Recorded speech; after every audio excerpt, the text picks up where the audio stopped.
Hello everyone, welcome to your YouTube channel Edutech study. तो guys ITI pass holders के लिए एक new vacancy निकल कर आ रही है। यह vacancy UDUPI Cochin shipyard limited की तरफ से यहाँ पे आईटीआई पास होल्डर्स के लिए वैकेंसी का फुल नोटिफिकेशन आउट हो चुका है। तो आप सभी इस वीडियो में अंत तक बने हुए रहेगा।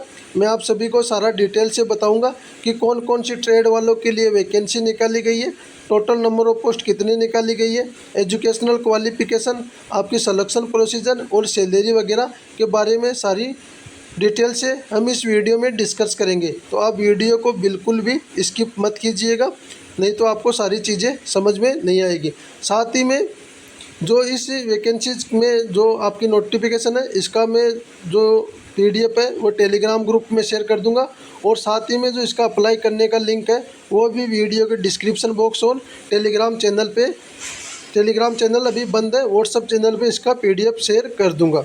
तो सबसे पहले यह वैकेंसीज की बात करें तो ये कोचिन शिपयार्ड लिमिटेड की तरफ से ये वैकेंसी निकाली गई है, और ये जो डिपार्टमेंट है ministry of ports shipping and waterways के अंतर्गत आता है, जो कि गवर्नमेंट ऑफ इंडिया का ये डिपार्टमेंट रहने वाला है। इसमें जो वैकेंसी है ये परमानेंट बहाली निकाली गई है, यानी कि आपकी जॉब परमानेंट जॉब रहने वाली है। और जो इसमें एप्लीकेशन आपके ऑनलाइन एप्लीकेशन लिए जाएंगे, और ये परमानेंट रोल्स रहने वाला है कोचिन शिपयार्ड लिमिटेड के अंतर्गत आपकी वैकेंसी का। तो इसमें जो वैकेंसीज़ की बात करें तो इसमें सबसे पहले आपके पाइप फिटर की वैकेंसीज रहने वाली है, जिसमें आपके पास 10th के बाद ITI सर्टिफिकेट रहना चाहिए फिटर में, प्लम्बर में या सैनिटरी फिटर में, तो आप इसके लिए एलिजिबल हो। साथ ही में आपके पास 2 इयर्स का एक्सपीरियंस रहना चाहिए, जो कि एक्सपीरियंस आपका शिपयार्ड का हो, या कोई इंजीनियरिंग कंपनी हो उसका हो, या कोई प्राइवेट कंपनी हो, या गवर्नमेंट कंपनी हो, या एस्टेब्लिशमेंट सेमी गवर्नमेंट कंपनी हो। तो आप इसके लिए कि यहाँ से किसी भी जगह से आपके पास इन जगह से आपके पास एक्सपीरियंस रहना चाहिए 2 इयर्स का, जो कि एक्सपीरियंस आपका ट्रेड वाइज जैसे फैब्रिकेशन है, पाइप स्पूल्स है, ग्राइंडिंग है, कटिंग है, बेवलिंग है, इन सभी के अंदर आपके पास एक्सपीरियंस है, तो आप इसके लिए एलिजिबल रहने वाले हो। या इसके अलावा आपके पास जो आपका एक्सपीरियंस है वो पाइप टेस्टिंग है या लाइक हाइड्रोस्टेटिक टेस्ट है, इन सभी जगह से आपके पास एक्सपीरियंस है, तो आप इसके लिए एलिजिबल रहने वाले हो। डिज़ायरेबल जो है आपके लिए कंपलसरी नहीं है, आपके पास जो एसेंशियल मांगा गया है वही फील्ड के अंदर आपके पास एक्सपीरियंस रहना चाहिए। इसके अलावा वैकेंसीज़ की बात करें तो वेल्डर ट्रेड वालों के लिए वैकेंसी निकाली गई है, जिसमें आपके पास 10th के बाद ITI सर्टिफिकेट रहना चाहिए वेल्डर ट्रेड के अंदर, तो आप इसके लिए एलिजिबल रहने वाले हो। और इसके साथ में आपके पास 2 इयर्स का एक्सपीरियंस रहना चाहिए, जो एक्सपीरियंस आपके पास गैस कटिंग या वेल्डिंग में है, या सेमी ऑटोमेटिक स्पेशल वेल्डिंग है, गैस फ्लेम हीटिंग है, इन सभी फील्ड के अंदर आपके पास एक्सपीरियंस रहना चाहिए। और ये आपके पास शिपयार्ड या engineering company, government company, private company या सेमी गवर्नमेंट कहीं भी सेक्टर से आपके पास एक्सपीरियंस हो, तो आप इसके लिए एलिजिबल रहने वाले हो। इलेक्ट्रीशियन की बात करें तो इलेक्ट्रीशियन के लिए आपके पास 10th के बाद ITI रहना चाहिए इलेक्ट्रीशियन में, वायरमैन में, या इलेक्ट्रॉनिक में, या मैकेनिकल में, तो आप इसके लिए एलिजिबल हो। साथ ही में आपके पास 2 इयर्स का एक्सपीरियंस रहना चाहिए आपके पास, जो कि ST/LT लाइन है, या सब स्टेशन है, ट्रांसफार्मर मेंटेनेंस है, इलेक्ट्रिकल इक्विपमेंट है, या इलेक्ट्रिकल लेआउट है, या वायरिंग स्टैंडर्ड के अंदर आपके पास एक्सपीरियंस है। एक्सपीरियंस सभी आपके पास यहाँ से होना चाहिए। शिपयार्ड बिल्डिंग है, कोई इंजीनियरिंग कंपनी है, प्राइवेट कंपनी है, इलेक्ट्रिसिटी डिपार्टमेंट है जिसमें जनरेशन, ट्रांसमिशन एंड डिस्ट्रीब्यूशन, कहीं से भी आपके पास एक्सपीरियंस हो, तो आप इसके लिए एलिजिबल रहने वाले हो। मशीनरी फिटर की वैकेंसीज रहने वाली है, जिसमें ITI फिटर में, या डीजल मैकेनिक में, या मशीनिस्ट में, या इंस्ट्रूमेंट मैकेनिक में आपके पास 10th के बाद ITI प्लस में 2 इयर्स का एक्सपीरियंस है, तो आप इसके लिए एलिजिबल हो। एक्सपीरियंस आपका शिपयार्ड का, या इंजीनियरिंग कंपनी का, या प्राइवेट कंपनी का हो, तो आप इसके लिए एलिजिबल हो। एक्सपीरियंस आपका जैसे कि operating machine tools, lathe milling machine, turning के अंदर आपके पास एक्सपीरियंस है, या इसके अलावा बेयरिंग शाफ्ट रिप्लेसमेंट है, अलाइनमेंट है, कपलिंग फिटिंग है, इसके अंदर आपके पास एक्सपीरियंस हो, या erection, repair and maintenance, pump, generator, इसके पास में आपके पास एक्सपीरियंस हो, तो आप इसके लिए एलिजिबल रहने वाले हो। और इसमें जो आपके इम्पोर्टेंट डेट्स हैं उसके बारे में बात करें तो आपके जो ऑनलाइन आवेदन है वो 18 जून 2026 से शुरू हो गए, और आवेदन करने की आपकी अंतिम तिथि 17 जुलाई 2026 से रहने वाली है। इसके अलावा जो वैकेंसीज़ को कैटेगरी वाइज बात करें तो वैकेंसीज पाइप फिटर की टोटल 10 वैकेंसीज रहने वाली है, और जो पे लेवल आपका W4 के अंतर्गत है ये सभी वैकेंसीज रहने वाली है।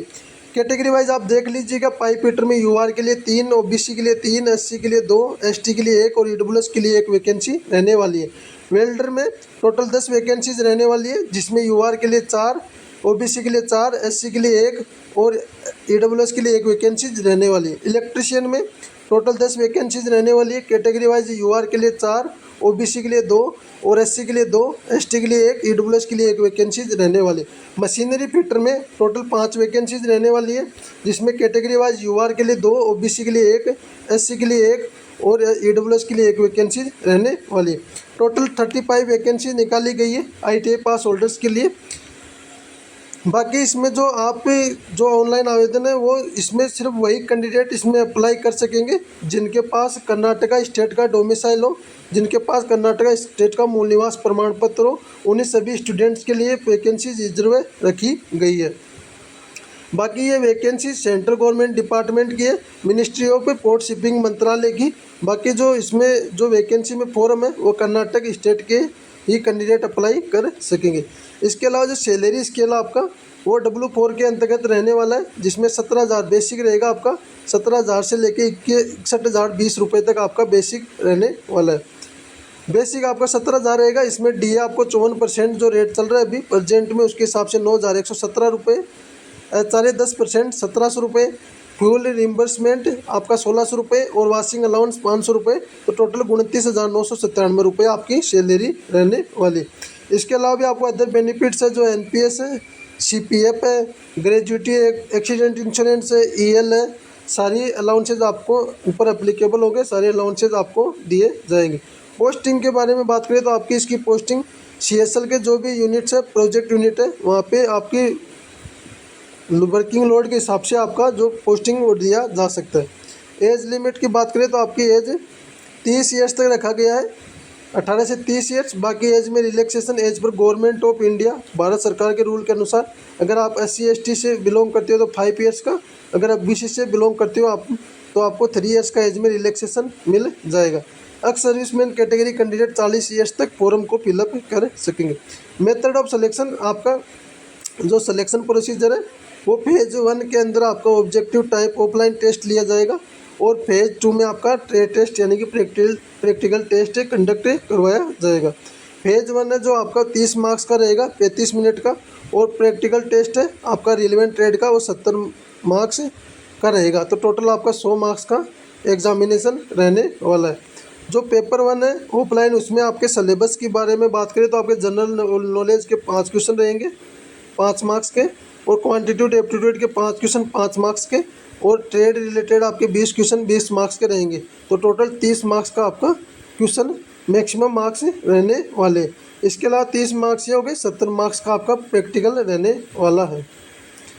इसी के हिसाब से जैसे फर्दर सर्टिफिकेट वेरिफिकेशन, जैसे आप एग्जामिनेशन वगैरह क्लियर कर लेते हो तो आपको जो डॉक्यूमेंट वेरिफिकेशन के लिए 1:6 में आप सभी स्टूडेंट्स को बुलाया जाएगा।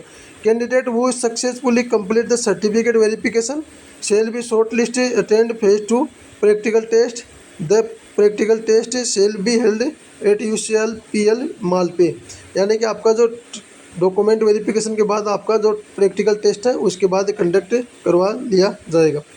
मिनिमम क्वालिफाइंग मार्क्स की बात करें तो आपके पास UR EWS के लिए 50% मिनिमम रखा गया है, OBC के लिए 45% और SC ST के लिए 40% मिनिमम क्वालिफाइंग मार्क्स का क्राइटेरिया रखा गया है। इसके अलावा जो टेस्ट है, जो टेस्ट वगैरह है वो UDP Cochin shipyard limited Malpe और any other palace of in UDP यहाँ पे आपके करवाए जाएंगे।